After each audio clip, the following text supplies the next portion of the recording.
Today we're going to be pushing this cannon far beyond its intended limits. But in all seriousness, this is going to be the real deal. Stay tuned.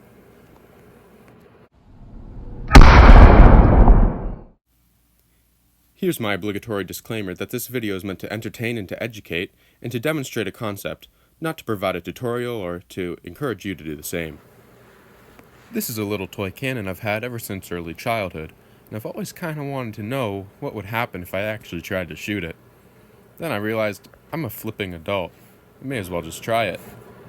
Its actual function is as a cap gun, and you can see that that feature is still fully functional.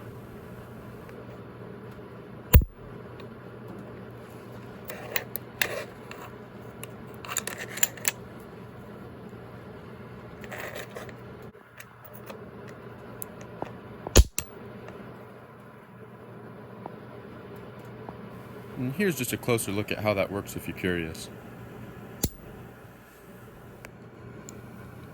Besides all the corrosion from the cap gun caps, you can see that the end is sealed off, and that there is indeed a bore.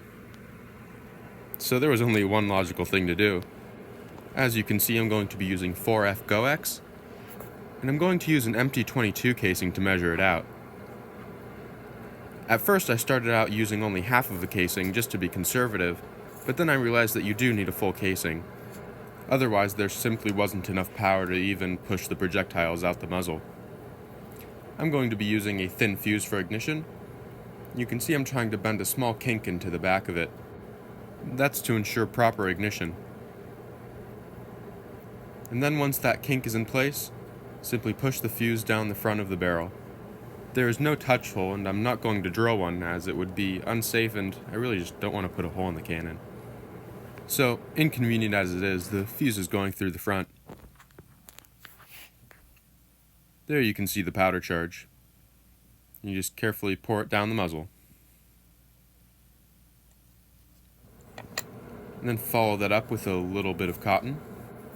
And in this case, I'm going to use a screwdriver to push it up against the powder charge. I couldn't find any properly sized projectiles to fit inside this cannon bore, so I'm just going to be using shot as it's easy to just drop a couple BBs down the barrel. This is probably honestly a good thing because a properly sized projectile would probably weigh too much anyway. There's the lead shot, and simply drop them down the muzzle. Follow it up with a little more cotton, and you're ready to fire. Now, I have no idea what material the barrel is made out of, probably some sort of cheap white metal, so it cannot take much pressure. And if the barrel were to fail, it would probably do so catastrophically and throwing shrapnel. You can see in this case I built one that probably did throw some shrapnel but was more or less safe, and safer than that is the paper barrels. And if you're interested in paper barrels, here's a playlist of videos on that topic. I'll be putting out a tutorial on my channel soon, so be sure to subscribe.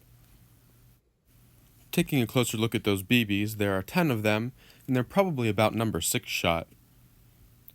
And together, they weigh about 24 grains. And in order to weigh the powder, I have to weigh the apparatus and the powder together, which is 61 grains, and then weigh the apparatus empty.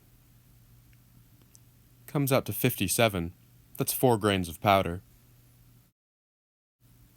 And there's a look at what 4 grains of powder looks like poured out on a piece of paper, and my finger for scale. And here's lighting that on fire in the open air. You can see it's not a very large powder charge. And that's enough talking. Let's get to the shooting. This first shot is 1/2 of a casing full.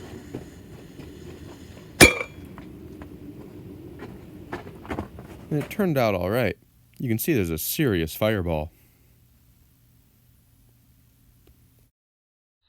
Slow motion clips are at 240 frames a second. You can see there's even some considerable recoil. This is a second shot I took, also with half a 22 casing full, and this is where I realized that it's really just not a sufficient amount of powder.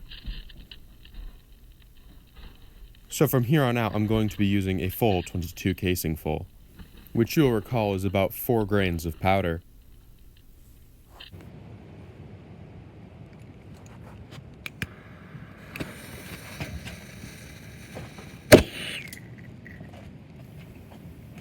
Honestly, even with 4 grains, the power is kind of underwhelming. I'd like to push the cannon further, but I just don't trust that it can take the pressure. Those lead BBs hardly even dented the wood.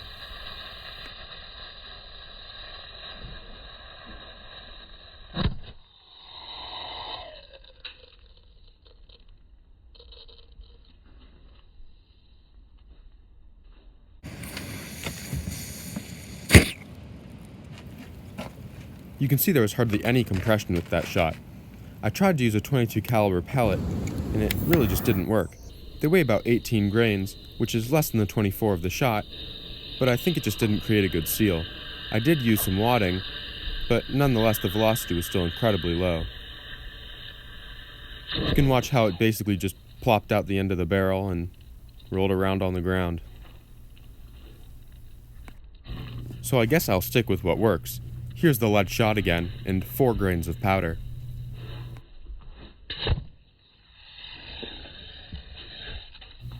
Seems like no matter which way you slice it, we're not going to get a whole lot of power out of this desktop toy. If you want some real power, check out some of my other videos. Here's a card to one. And also, just subscribe because there's more coming out on that soon. Looks like the fire did more damage than the projectiles in this case. I think it was a cool looking shot anyway. For the thumbnail of this video, I wanted a shot where the cannon stayed in focus and didn't recoil. So that was a blank load with actually 8 grains of powder and just a little bit of tissue. And did you notice the really weird thing that happened? If you didn't, maybe you'll catch it in this clip. That is unburned powder, unburned black powder, and unburned 4F black powder at that. So if anybody has any ideas as to what went on there, please let me know. This is the same load, but working successfully. Remember that I was trying to use these blank loads to get a good thumbnail for the video? Well, so much for that. None of these frames look good. The smoke obscured the cannon, and the flash was too bright. You might be wondering if I could use these 8 grains of powder with a projectile, but I think that's a recipe for disaster. But here's an edited clip where I put in some dubbed audio. It looks more powerful that way. And here it is slowed down a little bit more.